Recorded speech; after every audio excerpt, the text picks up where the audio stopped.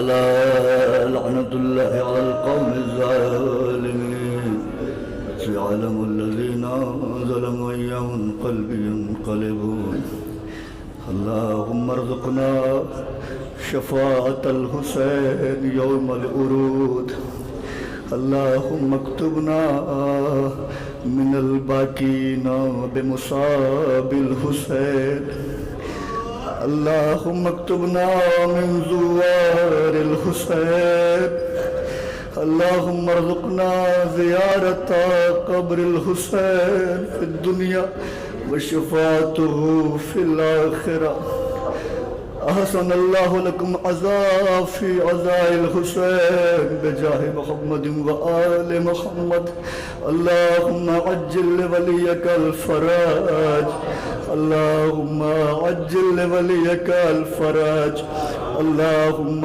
عجل لوليك الفرج بجاه محمد وآل محمد وبدم الحسين المظلوم اللهم صل على محمد